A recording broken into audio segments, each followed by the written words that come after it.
Bonjour à tous, bonjour à toutes, je suis Fiona Radkoff, inspectrice d'anglais. L'objectif de ce webinaire est de vous présenter le nouveau programme de lycée. Ce webinaire est complémentaire à des animations que vous pouvez mettre en place dans votre établissement et organisées par les inspecteurs de langue vivante. Donc n'hésitez pas à nous écrire pour nous dire si vous souhaitez une animation en présentiel. En attendant, c'est un webinaire qui est enregistré et l'objectif est d'éclaircir le nouveau programme et de vous familiariser avec ce qui se passe également au niveau du collège. Donc, je vais partager mon PowerPoint et n'hésitez pas à poser des questions dans le clavardage ou à prendre la parole. Donc, le nouveau programme de langue vivante. Alors, attendez, je vérifie juste. Excusez-moi, il y a des gens qui essaient de se connecter. Hop, voilà. Donc, juste que je les vois bien. Voilà, tout ce télescope un peu là. Ok. Donc, pour commencer, donc Anna, juste que vous sachiez, on abordera le TLV, on abordera la LLCER, même s'il n'y a pas de changement au niveau des programmes de LLCER, il n'y a pas de changement au niveau de l'évaluation pour le baccalauréat non plus, mais je vais l'aborder rapidement. L'objectif, c'est que vous voyez bien la différence entre l'ancien programme de lycée, le nouveau programme, et que vous compreniez ce qui se passe au niveau du collège. Donc, sur le plan de la structure du programme, on trouve au début un préambule qui est commun, qui est à toutes les langues vivantes, et qui est identique de la sixième à la terminale. Et puis ensuite, on trouve une déclinaison détaillée par langue et par année. Donc vous voyez, là, vous avez le préambule, j'ai mis, avec les objectifs généraux de l'enseignement des langues vivantes. Vous retrouvez après le contenu, les objectifs d'apprentissage, les approches pédagogiques, les supports et les outils. Et puis après, quand on regarde au niveau seconde, on a le niveau de maîtrise linguistique, enfin les niveaux visés à la fin de l'année. Et puis sont donnés les axes, les repères culturels, LVA, LVB, LVC. Et donc vous avez les axes qui sont donnés, les repères linguistiques et pour LVA, LVB et puis LVC. Voilà. Donc c'est comme ça que ça se présente. Et puis après, bah, vous avez la même chose pour la classe de première et puis après la même chose pour la classe de terminale. Donc pour commencer sur les similitudes entre l'ancien et le nouveau programme de lycée, en fait là par exemple, quand on regarde l'ancien programme, donc vous voyez, on a mis à gauche l'ancien programme de seconde et à droite le nouveau programme de seconde. En bleu, on a mis les axes qui étaient identiques. D'accord? Donc, vous avez vivre entre générations, représentation de soi et rapport à autrui. En vert, on a mis en partie l'axe 7 qui est dans l'axe 4. Donc sauver la planète se recoupe en partie avec défi et transition. Et puis la création et le rapport aux arts se recoupent avec l'axe 5 dans le nouveau programme, créer et recréer. Donc on voit déjà comment il y a certains axes que l'on retrouve. Vous voyez, il y a moins d'axes dans le nouveau programme de seconde et les axes que l'on a à l'intérieur, quand on regarde dans le nouveau programme de seconde, axe 1, 2, 3, 4, 5, en fait, on les avait déjà soit en entier, soit partiellement dans l'ancien programme de seconde. Et ce qui a été rajouté, c'est l'axe 6, les pays du Commonwealth, héritage, unité et diversité. Alors, il faut savoir que tous les axes, donc je vais revenir dessus, hein, l'axe 6 est obligatoire, mais vous pouvez croiser les axes. C'est-à-dire que si vous abordez un pays du Commonwealth en lien avec vivre entre générations, bah, en fait, vous incluez l'axe 6 dans votre séquence. Donc, c'est pas nécessairement l'axe 6 qui est à part. Donc, et quand on regarde le programme, l'ancien programme de première et terminale et le nouveau programme de première et le nouveau programme de terminale, vous voyez que quand on regarde les différents axes de première et terminale, bah, tout est en bleu parce qu'on retrouve à l'identique tous les axes de première et terminale dans le nouveau programme de première et le nouveau programme de terminale. Ce qu'il y a de nouveau dans le programme de première, c'est l'être humain et la nature et les aires anglophones américaines. Et puis, dans le programme de terminale, c'est le Royaume-Uni et ses nations. Tout en sachant, comme j'ai dit tout à l'heure pour le programme de seconde, que si dans une de vos séquences en première, vous abordez l'ère anglophone américaine, par exemple les États-Unis, ben en fait, automatiquement, vous intégrez l'axe 6. Ok. Et pareil pour le programme de terminale, le Royaume-Uni et ses nations. Donc maintenant, je vais expliquer un peu ce qui est obligatoire par rapport à ces axes et ce qui est écrit dans les programmes, dans le programme. Donc, quand on regarde, il est indiqué les repères culturels, donc qui se déclinent en axes et en exemples d'objets d'étude. Donc, l'organisation est similaire pour chaque année. Il y a 6 axes par an et ils sont tous déclinés sous forme d'objets d'étude qui sont donnés à titre indicatif. Donc, quand on regardait les projets de programme, les objets d'étude étaient clairement affichés dans les programmes. Et maintenant, la manière dont c'est présenté, c'est plus exactement la même chose. En fait, c'est un document qui est à part. Donc, je vais vous l'afficher pour que vous voyez de quoi ça a l'air. Voilà. Donc, vous avez les programmes et à l'intérieur des programmes, vous avez un lien et le lien, il renvoie vers ce document. Exemple pour la mise en œuvre des programmes du niveau lycée. Et pour chaque niveau, vous avez les axes et à l'intérieur, vous retrouvez les objets d'études possibles qui étaient dans les projets de programme. Donc c'est un document qui est à part et qui vous donne des exemples de ce que vous pouvez travailler par axe. Voilà. Donc quand on revient à ce qui est dit sur les axes, donc il y a 6 axes par an. Donc il y a une astérisque parce que juste en sixième, il y en a 5. Alors, au sixième, il y a 5 axes. Donc, 6 axes par an, déclinés sous forme d'objets d'études donnés à titre indicatif. Et donc, il y a un lien qui permet de voir des exemples de mise en œuvre du programme. Et quand on regarde ce qu'il y a écrit, il y a écrit au lycée, dans la voie générale, 5 axes parmi les 6 proposés doivent être traités pendant l'année. D'accord? Donc, obligatoirement, l'axe 6. Donc, si on revient à ce qu'il y avait écrit avant, par exemple, si on regarde le programme de terminale, il y a 5 axes sur les 6 qui sont obligatoires, dont le Royaume-Uni et ses nations. Ok? Donc, quand on regarde déjà les autres axes étaient déjà dans les anciens programmes, vous voyez que sur le plan des thématiques, c'est là, alors, je suis pas en train de dire qu'il y a aucun changement par rapport au nouveau programme, mais c'est vraiment pour vous rassurer que sur le plan des axes, en fait, ce qu'il y a de nouveau, le Royaume-Uni et ses nations, donc est obligatoire, mais vous pouvez très bien l'intégrer pour voir 2 axes en même temps. Donc, alors excusez-moi, je regarde juste parce qu'il y a une personne qui m'a écrit. Ok, elle peut pas assister au webinaire, mais elle me remercie. Alors, euh, donc, voilà. Et donc, au lycée, par contre, au lycée dans la voie technologique, donc ça c'est nouveau par rapport à l'ancien programme, au moins 3 axes sont à traiter pendant l'année. Ok. L'étude de l'axe 6 étant vivement recommandée. Au choix des professeurs et selon ces classes, les autres axes peuvent aussi être traités. Donc, quand on regarde, par exemple, le programme de terminale, eh bien, le professeur doit traiter en ETLV 3 axes en sachant que l'axe 6 est obligatoire. Mais si vous croisez les axes, eh bien, en fait, vous pouvez très bien aborder le Royaume-Uni, par exemple, dans le cadre euh, euh, alors évidemment, ça dépend de la série que vous avez, mais quand on regarde les objets d'études, en fait, il y en a certains qui se prêtent plus à certains élèves d'enseignement technologique que d'autres. Mais après, c'est à vous de voir en fonction des élèves et de ce que vous avez envie de traiter avec eux. Et quand on regarde en première, ben, c'est la même chose. En fait, vous avez innovation scientifique, etc. Ça peut convenir plutôt à certains élèves qu'à d'autres. Donc en fait, ce qui est nouveau, c'est que vous n'avez pas la totalité du programme en ETLV, la totalité des axes, vous choisissez. Et c'est 3 axes, dont l'axe 6 en sachant que vous pouvez croiser 2 axes. Juste une parenthèse pour l'ETLV, que vous sachiez, les épreuves terminales ne changent pas, que ce soit pour le tronc commun, l'ETLV ou pas. Il s'agit bien d'un tronc commun. De la même manière, les épreuves d'ETLV ne sont pas modifiées. Donc l'évaluation au baccalauréat n'est pas modifiée. Néanmoins, on souligne que pour l'ETLV, même s'il y a encore le tronc commun, on souhaite quand même qu'il y ait une épreuve orale. Donc ça ne change pas.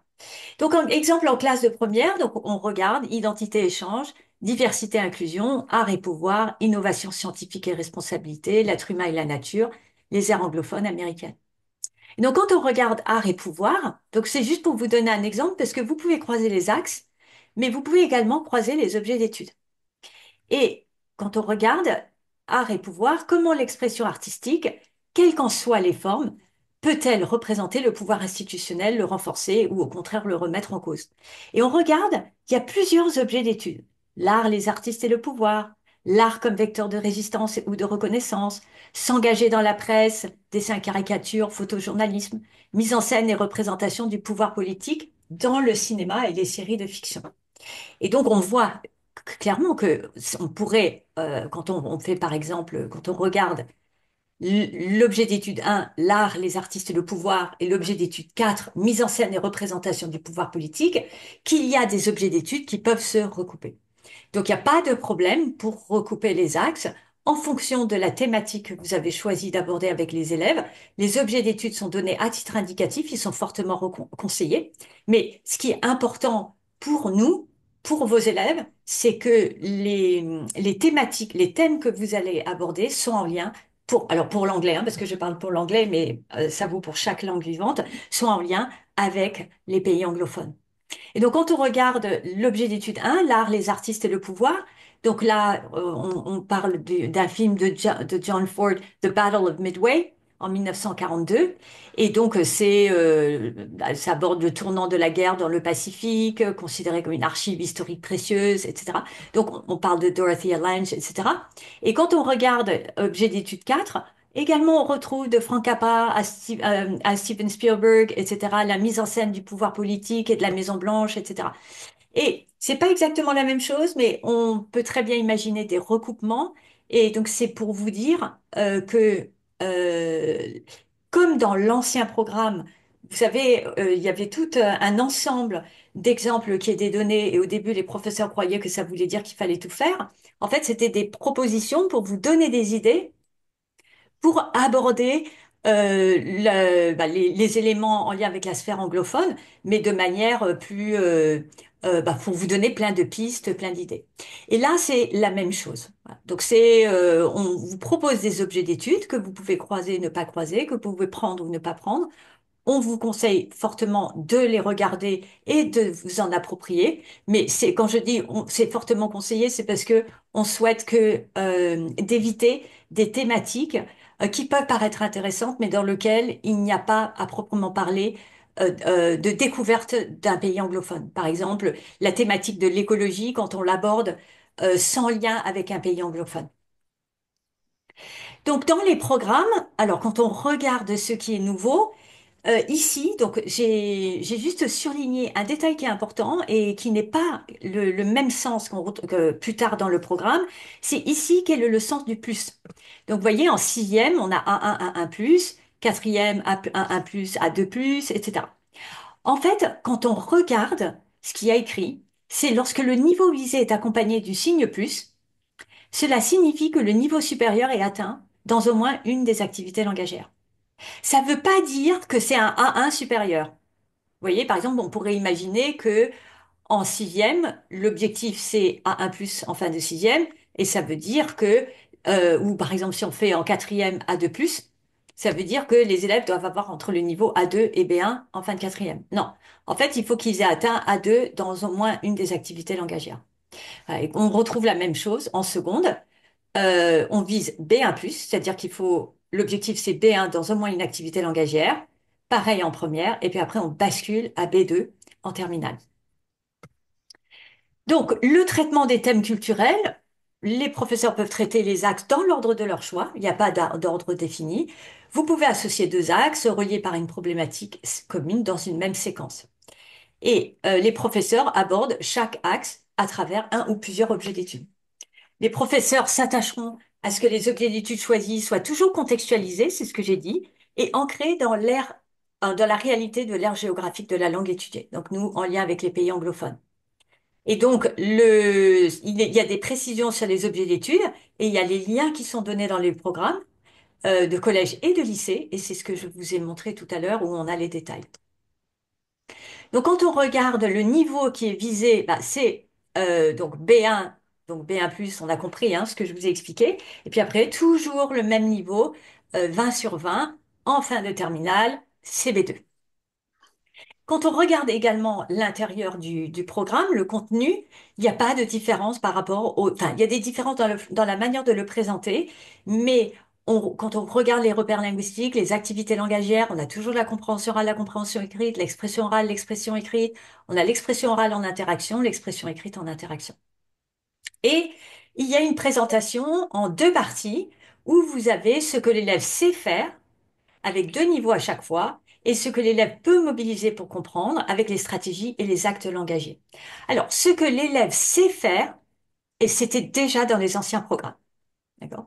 Maintenant, c'est décliné de manière, c'est plus, disons que c'est présenté autrement où on a les deux niveaux à chaque fois, de la sixième jusqu'à la terminale. On présente ce que l'élève doit être capable de savoir faire en deux niveaux. Donc, je vais vous montrer, voilà, par exemple, ce que l'élève sait faire. Eh bien, on a compréhension orale, compréhension écrite, et donc c'est affiché A2+, et B1+. Et en fait, ça, vous l'aviez déjà dans les anciens programmes. Voilà. C'est juste que c'est présenté de manière différente. Ce qui est nouveau, c'est après cette partie-là dans les programmes, en fait, on vous parle de ce que l'élève peut mobiliser pour comprendre. Et on énumère les stratégies qui permettent aux élèves d'atteindre le niveau à chaque étape, c'est-à-dire A2+. Donc, quand on regarde des programmes de la sixième à la terminale, on a les stratégies au niveau A1, A1+, A2, A2+, etc. Au sujet des niveaux B1+ ou A2+, c'est gênant car nous n'avons pas la possibilité de signaler dans les livrets de première terminale. Qu'en sera-t-il pour l'avenir? Ben, je ne sais pas. Voilà. Je ne sais pas. Alors c'est vrai que c'est dommage parce que quand on reste à un niveau, quand on ne peut mettre qu'un niveau du cadre européen, et donc par exemple c'est A2, B1, etc., eh bien, en fait, on sait qu'il faut pas mal de temps pour arriver à B2. Et donc, l'élève peut avoir l'impression de ne pas progresser. Et donc, on voit toujours afficher, les parents peuvent dire, bah, qu'est-ce qu'il fait? Il est toujours à A2 ou il est toujours à B1 et on voit pas de progrès. Alors que si on avait des niveaux intermédiaires, mais ça relève pas Et je n'ai pas d'écho s'il va y avoir des changements à ce niveau-là. Donc, vous avez la présentation des stratégies déclinées sous forme de deux axes à chaque niveau.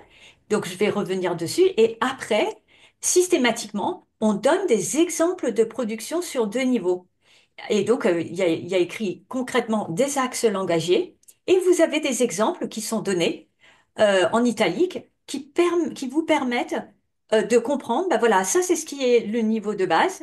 À droite, vous avez le niveau supérieur.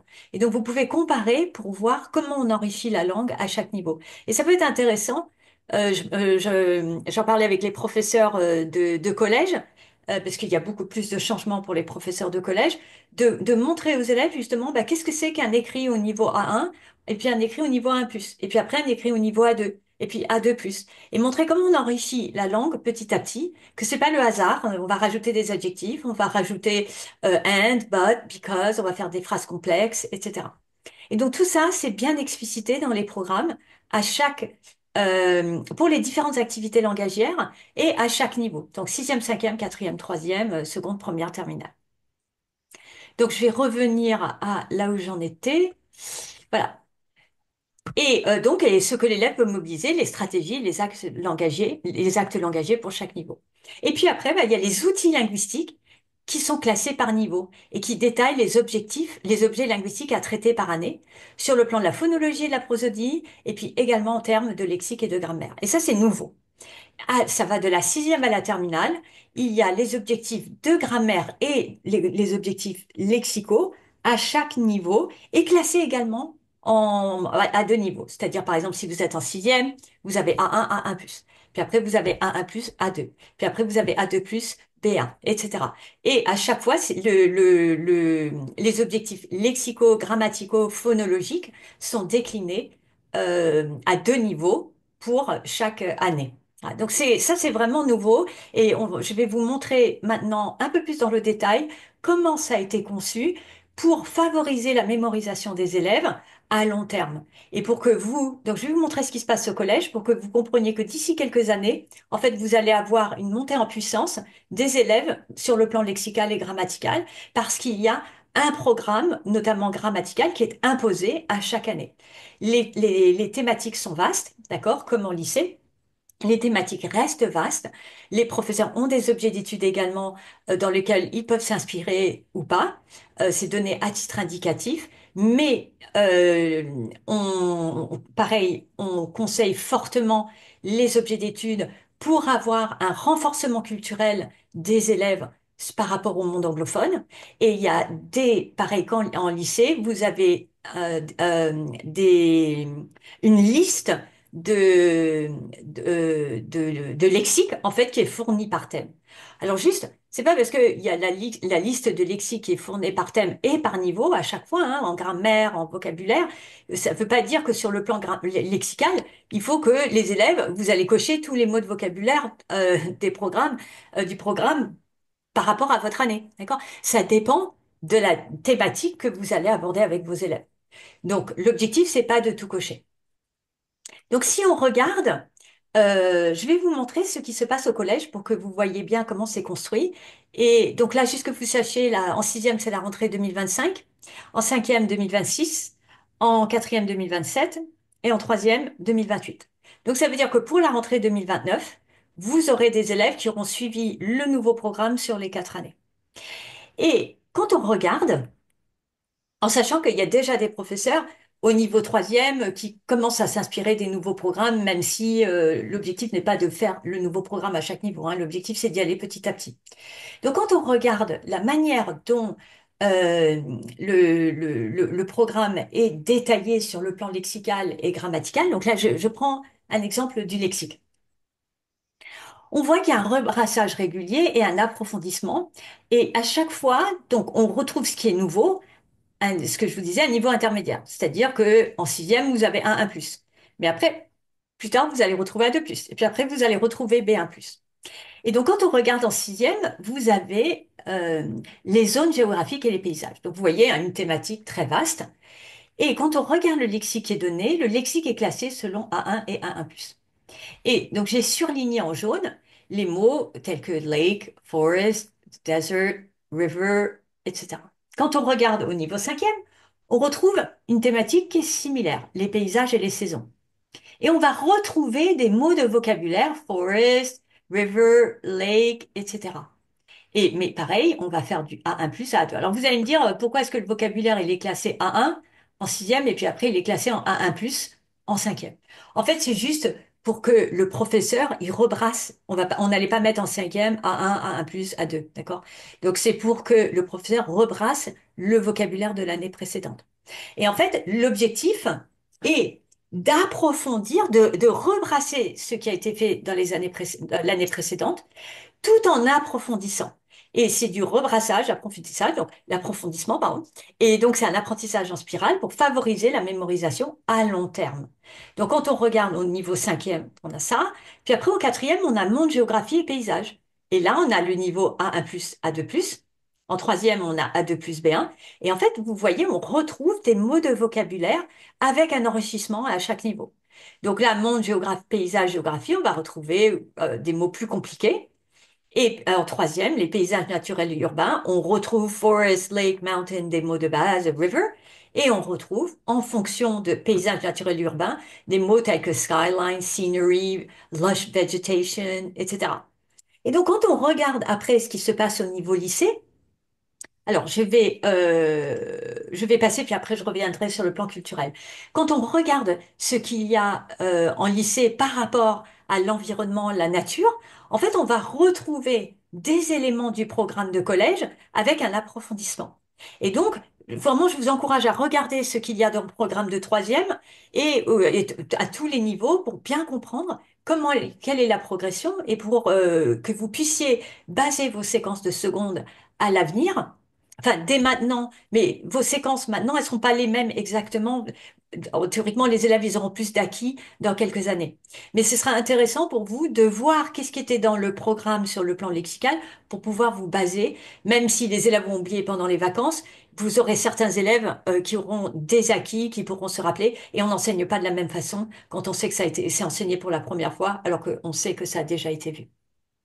Et donc, quand on est en seconde, on retrouve l'environnement. Et puis, en première, on retrouve la nature, les énergies, et on va retrouver des similitudes dans la thématique, vous voyez, et tout en approfondissement. Donc, c'est pas exactement la même chose, mais c'est des approches qui vous permettent d'approfondir, de voir des thématiques, la nature, le paysage, l'environnement, mais de manière différente.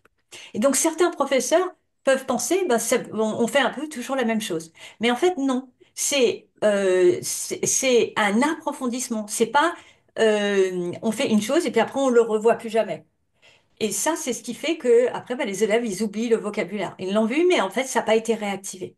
Et donc, la manière de le présenter permet de le réactiver et donc de le mémoriser à long terme. Et quand on regarde ce qui se passe sur le plan culturel dans le programme de collège, on retrouve ce même principe. L'apprentissage spiralaire qui vise à revisiter, à approfondir des concepts au fil du temps en les abordant sous des angles différents et des niveaux de complexité différents. Donc, par exemple, quand on regarde en sixième, on a l'objet d'étude à la découverte du fleuve Mississippi. Et puis en cinquième, on a rêverie initiatique, naviguer avec Mark Twain. Et donc, il y a des professeurs de sixième, et j'ai vu, ils me disent, ah bah, on va faire Mark Twain en sixième. Ah, je leur dis, bah non, attention, parce que Mark Twain est dans l'objet d'étude de cinquième. Quand, il faut bien regarder ce qu'il y a dans les objets d'étude pour être sûr de ne pas faire ce que les collègues risquent de faire l'année suivante. S'il y a Mark Twain dans les objets d'étude, c'est pour ça qu'il faut vraiment faire attention. C'est donné à titre d'exemple, mais il faut vraiment faire attention à ce qu'il y a dans les objets d'étude à chaque niveau pour être sûr de ne pas faire un objet d'étude qu'un collègue va faire plus tard ou peut-être qu'il aura déjà fait. Donc, par exemple, donc à la découverte du fleuve Mississippi, donc il faut lire ce qu'il y a écrit euh, et comprendre que après en cinquième, c'est les aventures au bord du Mississippi, et donc c'est pas la même approche du Mississippi. Et donc c'est comme ce que j'ai écrit là, c'est une mémorisation qui est favorisée car les élèves vont réactiver leurs connaissances sur le Mississippi. Donc, ce que je vous ai montré là. Donc, quand on revient maintenant, je vais revenir maintenant, je vous ai expliqué la présentation globale, la manière dont c'est présenté. Et donc, on a la même chose sur le plan grammatical, hein, à chaque niveau, avec des attentes précises à tous les niveaux, y compris en collège. C'est-à-dire, c'est pas le cycle 4. En gros, c'est ça. Non, c'est en cinquième ceci, en quatrième ceci, en troisième ceci. Et donc, c'est très rassurant pour les professeurs parce que les professeurs qui avaient, par exemple, les troisièmes, ils n'étaient pas sûrs de ce qui avait été vu les années précédentes. Ou croyaient que ça avait été vu, mais ça n'avait pas été vu, etc. Donc maintenant, ils sont garantis d'avoir vu un certain nombre d'éléments grammaticaux pour pouvoir approfondir en troisième. Donc sur le plan des objectifs généraux, il n'y a pas de différence par rapport aux anciens programmes. On est toujours sur la formation du citoyen éclairé, se saisir de la diversité et de la complexité du monde, comprendre le monde d'aujourd'hui dans une perspective historique. Ce qui est nouveau, c'est l'allusion à la construction des compétences psychosociales. Et on sait que c'est très important.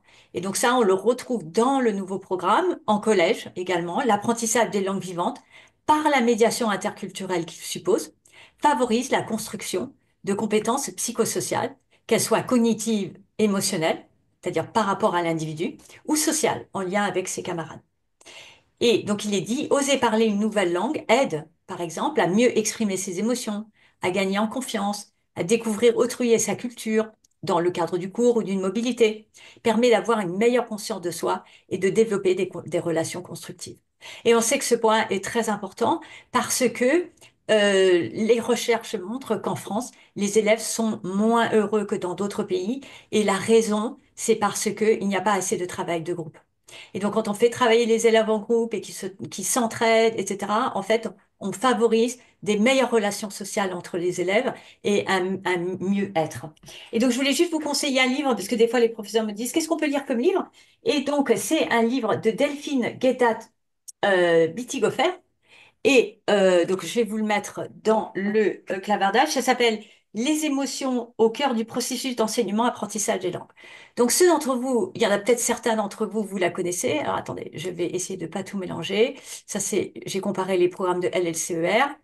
Et, zut, est-ce que je l'ai là? Oh, zut, je l'ai pas noté. Attendez. Où est-ce que je l'ai mis? Voilà, c'est là. Voilà. Donc, je vais le mettre dans le clavardage. Hop, je vais le partager là déjà, parce que comme c'est enregistré, comme ça les collègues, ils vont pouvoir le regarder. Et je le mets dans le clavardage, comme ça vous pouvez copier-coller. Voilà, donc, participant d'une salle d'attente n'est pas en séance. Participant, je sais pas ce que ça veut dire, ça, à tout le monde. Alors, je pense que maintenant c'est bon, hein. Vous pouvez voir hein, ce que j'ai écrit dans le clavardage. C'est pas juste une personne, hein. Voilà, donc je vous conseille de lire ce livre. Oui, d'accord. C'est une chercheuse hein, de l'université d'Angers et elle travaille sur l'approche neurolinguistique. Certains d'entre vous, vous avez peut-être suivi la formation avec elle. Elle intervient dans les collèges sur l'approche neurolinguistique. Donc c'est un livre intéressant si vous avez envie de lire de la didactique pendant les vacances. Donc, quand on regarde toujours la même chose, la langue et la culture, un apprentissage indissociable.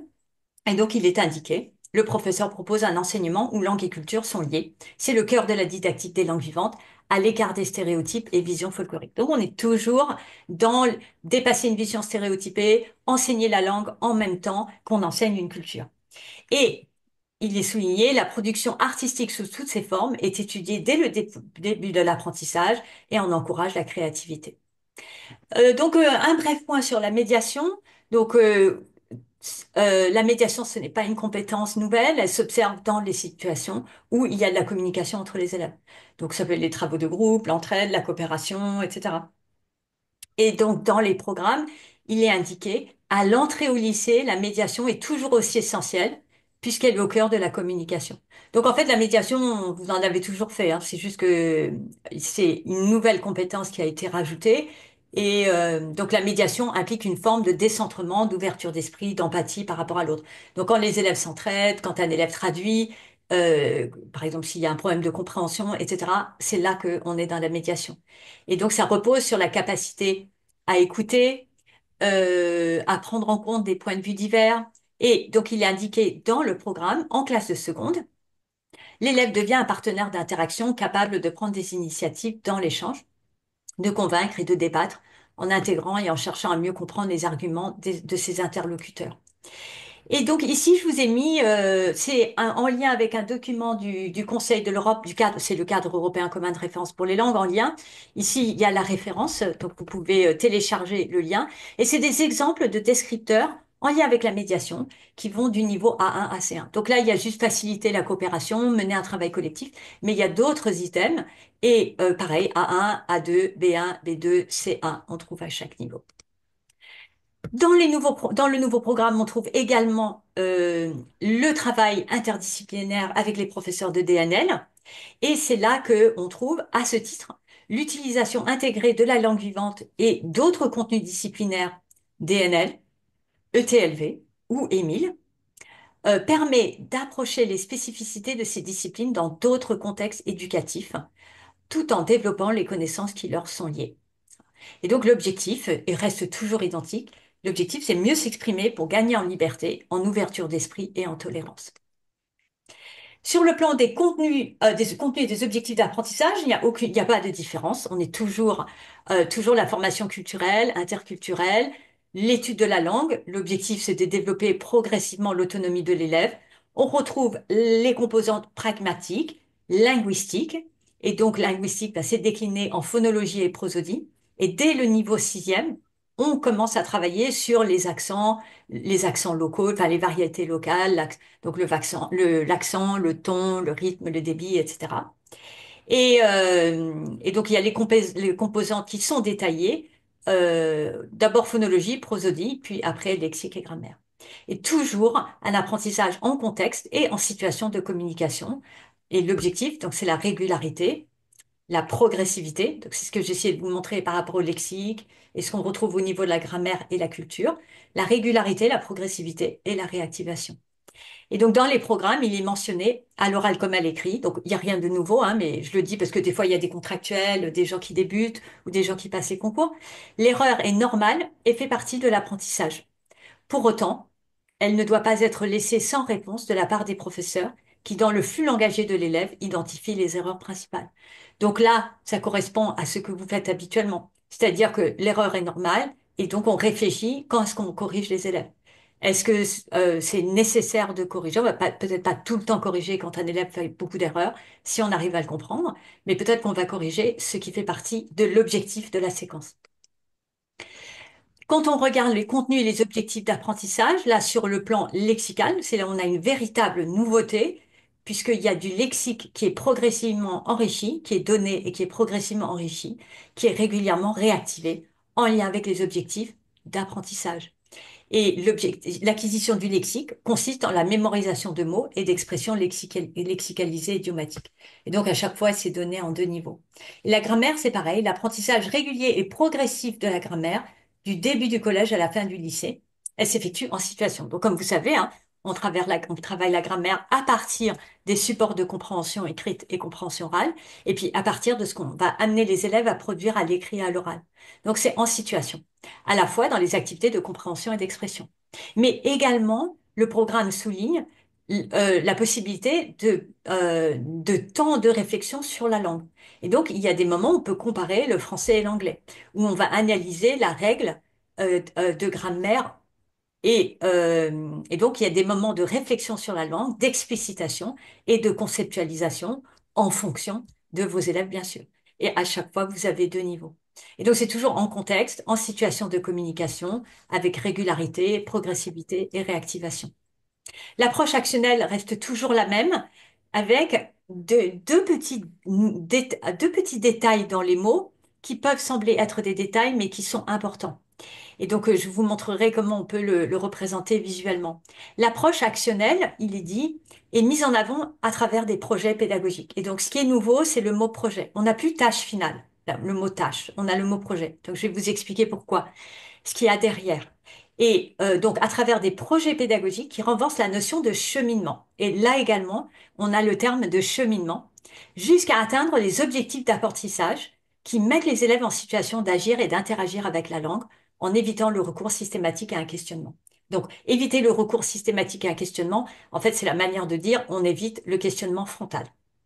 L'objectif, c'est que les élèves communiquent entre eux. Le mot de projet, en fait, la raison pour laquelle ils ont intégré le mot projet plutôt que le mot tâche, vous voyez, on peut dire projet final plutôt que le mot tâche finale, c'est parce que parfois, certains professeurs, ils concevaient la tâche finale comme étant un peu décontextualisée par rapport au reste de la séquence. Et donc, on voyait, par exemple, des professeurs qui faisaient une tâche finale qui était un écrit, ou bah, imaginons un écrit, mais où il n'y avait pas assez d'entraînement à l'écrit avant. Et donc, la notion de projet avec cheminement, en fait, ce qui est souligné à travers ces termes-là, c'est que on construit petit à petit les compétences des élèves, les savoirs des élèves, tout au long de la séquence. Donc, il y a un projet qui est mené pour arriver à la fin à réussir le projet final. Et que c'est un cheminement dans lequel on va enrichir les connaissances, les savoirs, etc., pour arriver au projet final. Et donc, c'est là où c'est nouveau. L'idée qui était derrière la tâche finale n'a pas changé. En fait, c'est toujours la même idée. Mais c'est juste qu'on s'est donc au niveau des programmes, ils ont changé le terme pour souligner cet aspect-là. Et donc, pareil, on souligne l'importance de la coopération et de l'entraide qui sont à favoriser. Et donc, on retrouve la, la phrase suivante, elle nécessite de présenter les objectifs et les étapes de la séance et de la séquence. Donc, à chaque fois, on dit comment on va arriver. Donc, il y a ce projet-là qui est visé en fin de séquence. Quels sont les objectifs sur le plan lexical, grammatical, etc.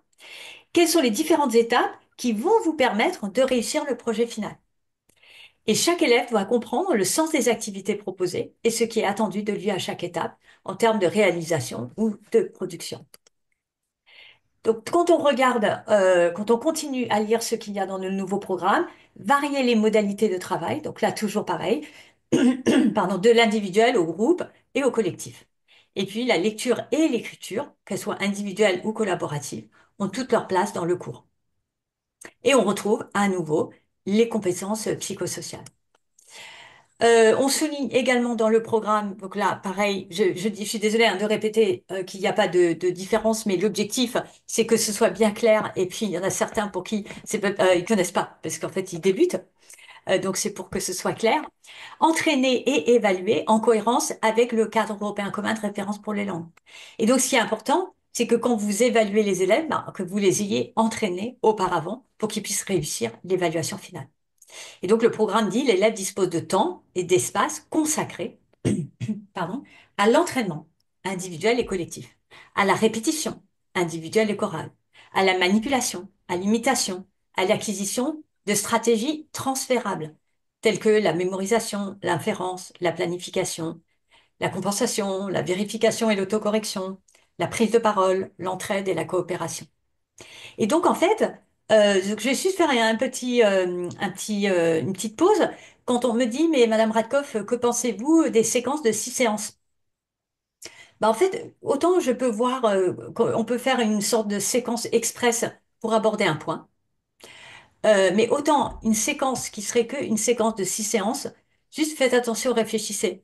Parce que si vous faites des séquences de 6 séances, où est-ce que les élèves peuvent se tromper et apprendre? Ou est-ce que ils peuvent juste avoir le plaisir d'être en cours et de participer, etc., sans avoir la pression d'être sans arrêt en train d'être évalué, etc. Et puis vous aussi, c'est important que vous preniez le temps dans vos séquences pour pouvoir avoir le plaisir d'enseigner, de transmettre des connaissances, sans être en train de tout le temps évaluer.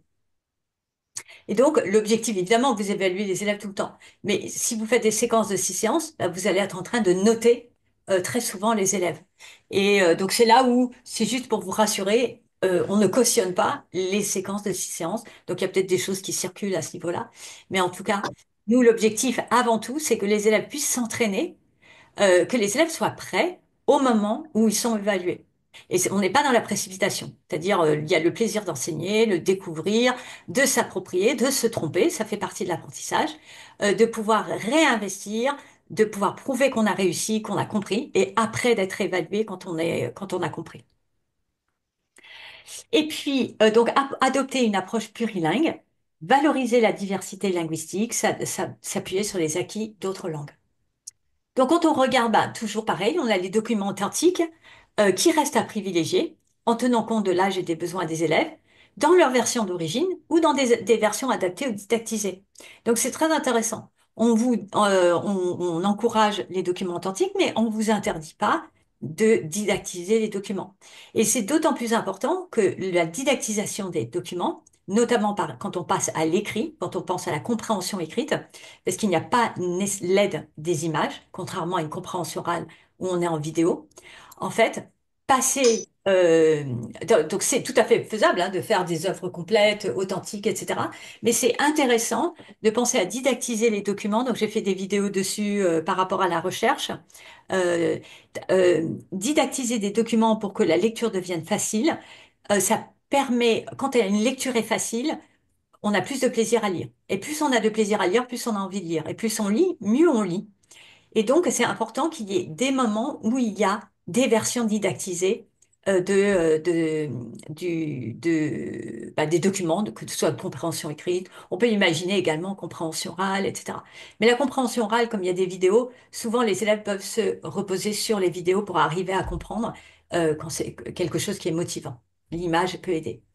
Donc, pareil, les manuels scolaires peuvent représenter une aide. Les supports ne s'y limitent pas à l'actualité, mais s'inscrivent dans une perspective historique porteuse de sens. Donc, c'est pas, on n'est pas dans le dernier pop star, etc. On est dans, alors, ça ne veut pas dire qu'il faut s'interdire non plus, mais il faut réfléchir quelle est la culture que vous voulez donner à vos élèves du monde anglophone. Donc, vraiment, réfléchir, je dis aux professeurs de la sixième à la terminale, qu'est-ce que vous voulez que les élèves retiennent du monde anglophone? Et c'est important qu'on leur apporte une véritable culture. Les supports et les outils, donc on mentionne l'importance du cahier, donc le lien entre le travail en classe, le travail individuel, un espace d'appropriation, d'entraînement. L'écriture favorise l'acquisition des connaissances et puis la place fondamentale de la trace des activités corrigées en classe et des bilans grammaticaux et lexicaux. Donc c'est le point de référence.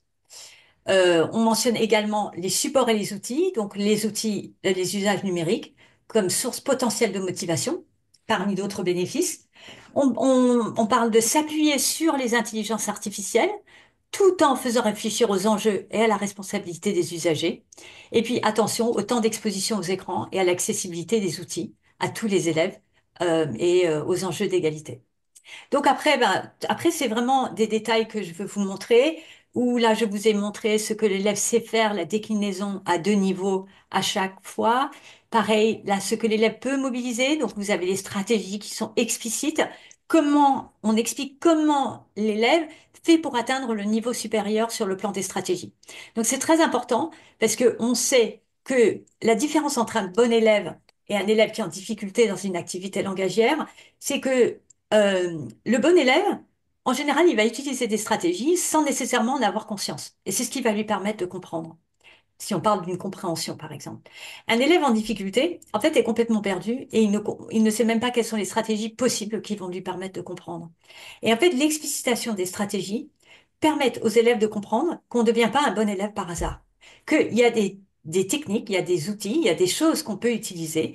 Donc, par exemple, c'est des demi-images. Quand c'est un texte à l'écrit, repérer les mots qui sont transparents, repérer les mots qui sont répétés, regarder quelle est la composition du mot pour essayer de comprendre, essayer de comprendre quand on comprend pas tout, etc. Et les programmes, à chaque niveau, vous donnent les stratégies qui vont permettre aux élèves d'atteindre le niveau supérieur.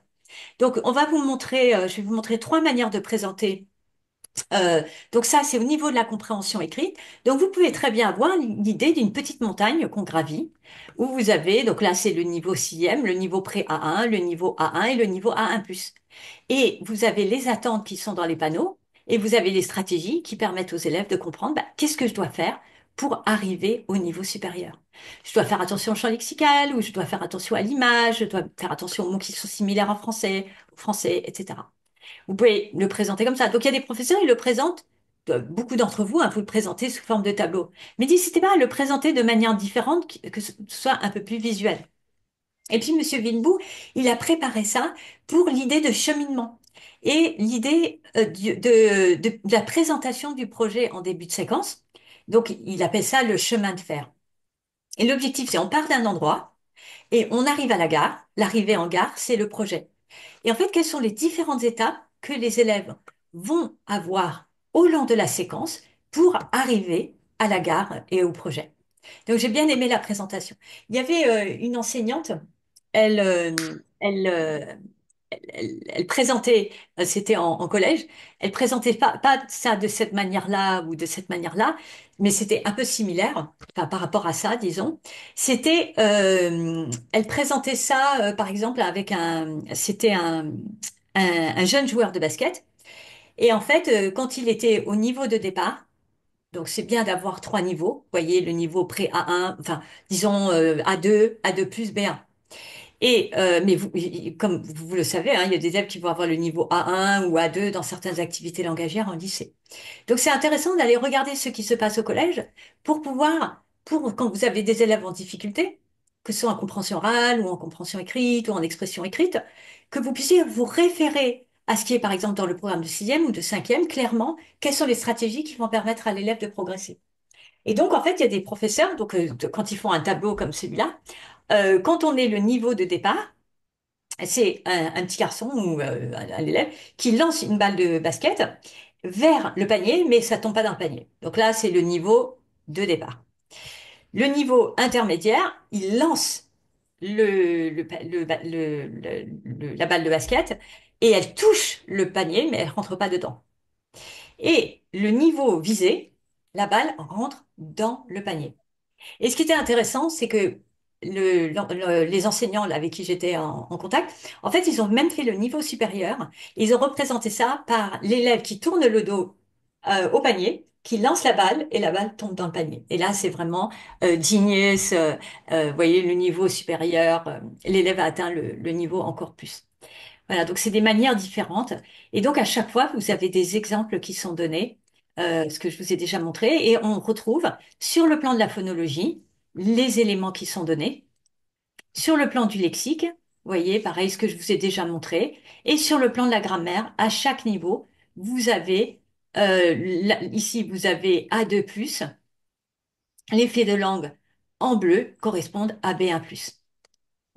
Et donc, c'est juste la fin de ma présentation. Là, je vais commencer à... alors, attendez, il y a quelqu'un qui attend en salle d'attente. Non. Donc, il y a déjà des questions qu'on m'a posées. Donc, j'ai ici commencé à recenser les questions.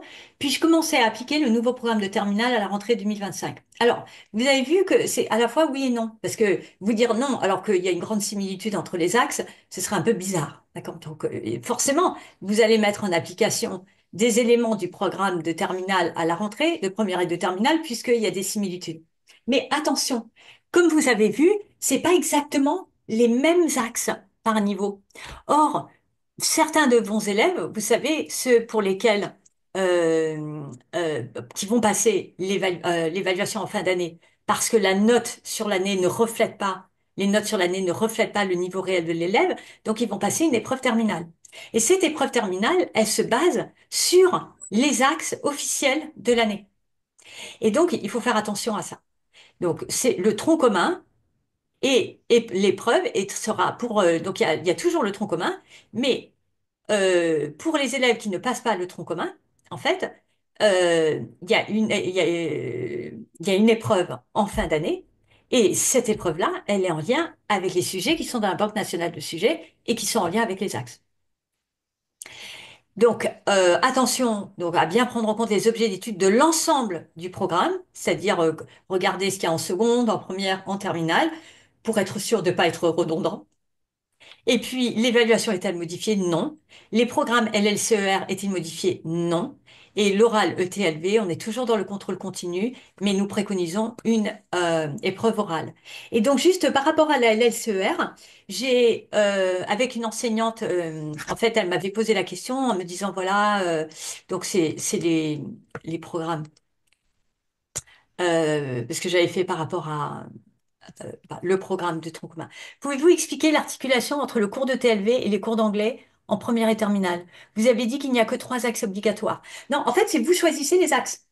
D'accord? Donc, par exemple, si on prend dans le programme de lycée, donc vous prenez trois axes. Donc, je prends, je reviendrai hein, sur la LCER.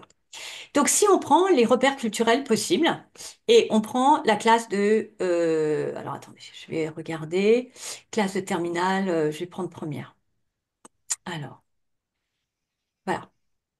Donc, quand on regarde les objets d'études possibles en classe de première, donc il y a des axes, identité et échange, diversité et inclusion, art et pouvoir, innovation scientifique et responsabilité, et l'être humain et la nature, et puis vous avez les aires anglophones américaines.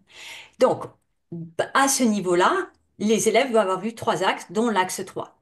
Ok. Donc, l'axe 3, c'est les aires anglophones américaines. Donc, on est dans les États-Unis. Mais quand on regarde à l'intérieur et qu'on voit, par exemple, innovation scientifique et responsabilité. Alors, ça dépend des élèves que vous avez en ETLV. Mais on peut très bien imaginer avec certains élèves que l'axe de l'innovation scientifique et responsabilité, qu'on trouve quelque chose dans cette thématique-là, le progrès scientifique en lien avec les États-Unis, puisque c'est l'axe numéro 6. Donc toutes les découvertes scientifiques et technologiques vont-elles dans le sens d'une amélioration du respect de l'être humain, de son environnement. Donc on voit qu'il peut y avoir de nombreuses approches par rapport à ça que vous pouvez travailler en ETLV. Voilà, donc ça c'est un exemple. Et donc en fait c'est à vous de regarder énergie d'hier et demain. Vous voyez, par rapport à certains élèves, peut-être que ce sera l'énergie, la thématique de l'énergie qui serait intéressante. Mais donc ici, il y a des objets d'études qui sont proposés, d'accord? Les sciences, la quête de l'homme parfait, la révolution industrielle, numérique. Donc vous avez la révolution numérique, d'accord? Donc ça peut être intéressant pour certains élèves de travailler la révolution numérique. Et donc, ces objets d'études sont donnés à titre indicatif, mais on voit que innovation scientifique et responsabilité se prêtent tout à fait à l'enseignement technologique en langue vivante. Et donc, voilà, c'est ça, en fait, ce que je veux dire. L'articulation entre le cours de TLV. Est-ce que c'est clair?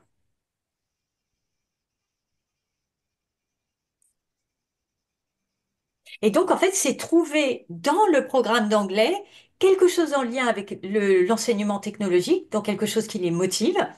C'est pas nécessairement l'enseignement technologique en soi, hein, d'accord? On est en cours d'anglais, c'est sur l'horaire d'anglais, mais qui sont en lien avec une thématique avec laquelle ils ont choisi une orientation en lien avec l'enseignement technologique, donc avec laquelle ils portent peut-être plus d'intérêt.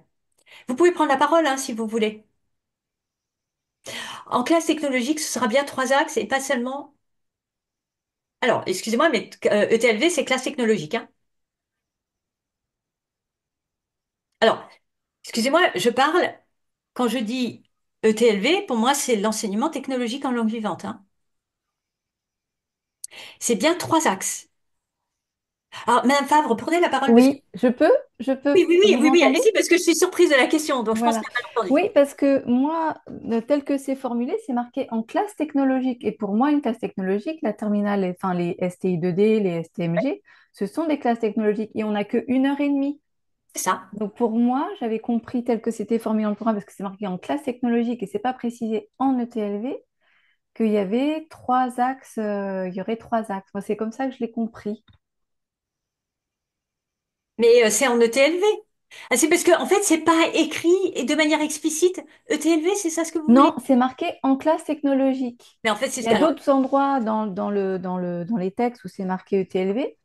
Et donc, du coup, moi, j'étais rassurée parce que je me dis, ben, on les a que 1 heure et demie, donc faire 3 axes, ça me semblait cohérent.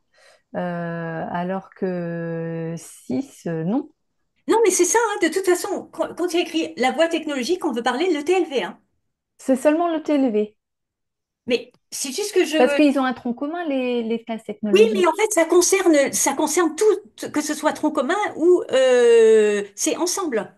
D'accord, les 3 axes pour l'ensemble tronc commun et ETLV pour vous. Oui, c'est ça. Voilà, donc c'est bien comme ça que j'avais compris. Oui, Ok, en fait, on ne s'attend pas à ce que vous fassiez l'ensemble des 6 axes en 1 heure par semaine, et puis 3 axes avec le professeur de TLV, hein. d'accord. Et en tout, ça fera combien du coup? Ça fera les 6 axes? Non, c'est les trois. D'accord, Voilà. merci. Parce que c'est un an. Alors, c'est vrai, je comprends ce que vous voulez dire maintenant. Écoutez, ça ne m'était même pas venu à l'idée. C'est-à-dire, on a la voie technologique, au moins 3 axes pendant l'année, l'axe 6 dans la voie générale, doivent être traités au lycée, dans la voie technologique, au moins, mais non, c'est dans la voie technologique, au moins 3 axes sont à traiter. Donc, c'est dans la voie technologique. Les élèves sont en voie technologique, donc ils ont 3 axes à traiter.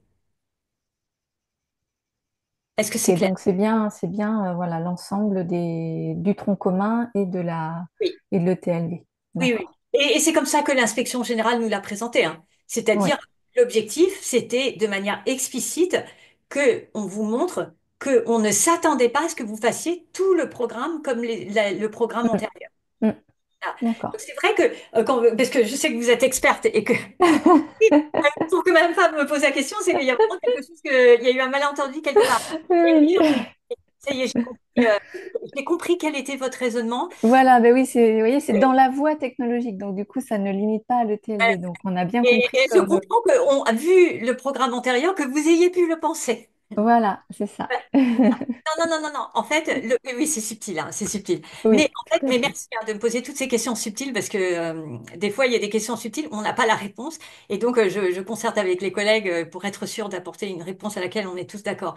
Mais là, non, non, non, on est clair, hein. Ça C'est marche. pour la voie technologique, vous avez 3 séquences, trois Mm, axes obligatoires, mm. en sachant que vous pouvez croiser l'axe 6. Et donc, comme vous avez un horaire réduit, en fait, il y a 2 axes thématiques plus le pays.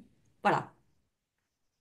Mais vous pouvez en faire Je plus, hein? pense que la question aussi de la collègue, elle voulait savoir, je pense, est-ce que il y a une perméabilité entre ce qu'on fait avec le tronc commun Oui. et ce qu'on fait vraiment sur le cours de TLV. Je pense que c'était ça sa vraie question, Oui. mais Alors, je trouve peut-être que que ça, j'ai... oui, je trouve que Voilà. c'est important qu'il y en ait une, mais des fois, disons que parce qu'il y a une co-intervention, donc ça dépend comment ça se passe avec le collègue avec lequel vous co-animez, c'est l'occasion de profiter du fait qu'il y a quelqu'un de l'extérieur qui a des compétences par ailleurs pour apporter des connaissances spécifiques. Et donc, euh, on peut très bien imaginer, enfin, on peut l'imaginer comme ça, mais de toute façon, c'est un cours d'anglais. Voilà, c'est sur l'horaire d'anglais. D'accord. Et moi, j'avais une autre question, c'est que là, pour l'instant, nous, on sépare. Enfin, moi, il y a d'autres, en fait, cas de figure. C'est que, par exemple, au lycée La Collinière, on va mélanger des STI2D avec des ST2S. Ouais. Et donc, du coup, en ETLV, ils seront avec leur groupe de ST2S ou Hein. alors les ST2I. Donc, du coup, en fait, cette perméabilité va être compliquée. Ouais. Donc moi, j'avais envie de continuer. Voilà, il y a le tronc commun et puis les cours de TLV, enfin, Oui, tels non, c'est vrai que je que les parce qu'il y faisais. a des spécificités très marquées à l'intérieur. Et dans ce cas-là, vous allez aborder plutôt un domaine C'est professionnel ça, spécifique pendant 7 heures de TLV. c'est ça. Oui, oui, d'accord, bah, c'est très bien également, on peut le concevoir. Et puis comme l'effectif est réduit, puisque ils sont séparés après, donc ça me paraît très pertinent également. Mais c'est vrai que c'est parce que le principe vient du fait que j'ai dit ETLV par rapport à la voie technologique. C'est ça, là, Oui, je viens de comprendre. c'était ça. C'est ça, j'ai Et compris. que dans les textes, c'est marqué la voie technologique. C'est Ouais, pas... Alors et que ça apparaît le ETLV, TLV, hein, c'est moi je l'ai vu plus loin dans l'enseignement les textes. spécifique Oui, ouais, c'est ça. j'ai compris, merci. C'est ça, hein, oui, oui, j'ai compris. Il y a des cours d'anglais classiques et des heures de TLV, voilà. Merci, hein. Donc, voilà, donc juste pour revenir, donc n'hésitez pas hein, si vous voulez revenir dessus ou que j'approfondisse. Donc je vous joindrai dans le tout à l'heure, donc je vais arrêter l'enregistrement. Et puis en fin de journée, je vous enverrai le PowerPoint et les éléments. Et pour ceux qui ont la LLCER, en fait, suite à un échange avec une enseignante, parce que on a remarqué qu'il y avait des similitudes entre le tronc commun et la LLCER. Et autant quand donc j'ai repris le programme de LLCER et et j'ai regardé quand il y avait une similitude entre le premier tronc commun et terminal LLCER. Donc ça pose pas de problème parce que si les élèves ont abordé un objet d'étude en première qui est approfondi en terminale, au contraire, le professeur peut se baser sur les acquis de l'année antérieure, sur le plan linguistique, lexical, culturel, pour approfondir en LLCER. Donc ça me paraît vraiment pertinent. Ce qui peut être gênant quand je parlais avec une enseignante, notamment dans un grand lycée où il y avait 25 professeurs d'anglais, c'est quand on retrouve sur le même niveau en première tronc commun et en LLCER AMC, ou en tronc commun, voilà, que ce soit en première ou en tronc commun terminal et en terminale LLCER AMC, quand on retrouve un axe des objets d'études qui sont très similaires. Parce que, en fait, ce qui se passe, c'est par exemple, imaginons que le professeur en LLCER a travaillé à fond un objet d'étude, et puis après, le professeur de tronc commun dit, bon, ben voilà, on va travailler les médias. Et ils ont travaillé pendant un mois et demi sur les médias en LLCER. Et les élèves, ils vont dire, oh non, on recommence les médias. Et donc, j'ai recensé dans le programme en jaune ce qui était tout à fait pertinent, mais en turquoise, là où il pouvait y avoir des redondances. Donc, je vous le joindrai je l'avais déjà joint un lundi, mais je vous le remettrai juste parce que, donc après, bah, vous verrez à l'intérieur de l'établissement comment vous allez réagir par rapport à ces éléments qui peuvent être perçus comme des redondances, qui sont un approfondissement en réalité, puisque la LCR approfondit ce qu'il y a dans le tronc commun, mais qui peuvent amener certains de vos élèves à dire non, on l'a déjà vu, etc. Et donc après, bah, vous réagissez comme vous souhaitez par rapport à la manière dont vous voulez le planifier. Mais je voulais juste souligner et puis dans les commentaires, en fait, j'ai expliqué exactement où était la similitude par rapport à l'axe et l'objet d'étude. Voilà, donc on retrouve, donc ça c'est dans l'axe 4 objet d'étude 2 objet énergie d'hier et demain. Ça c'est similaire à l'axe 3 objet d'étude, mise en scène et représentation politique, etc. Et donc j'ai repris ça juste pour vous faciliter si vous en avez envie. euh, voilà, pour voir quelles sont les similitudes entre les autres, et donc de discuter avec les collègues pour voir ben, est-ce qui va faire quoi, est-ce qu'on le fait, est-ce qu'on le fait pas.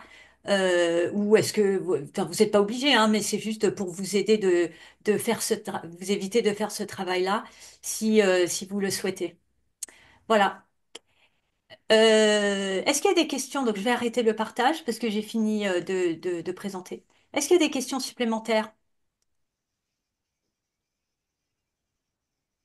Non, d'accord. Pas de questions supplémentaires? N'hésitez pas. Non, ok. Ok. Donc, bah, je vais arrêter l'enregistrement. Hop.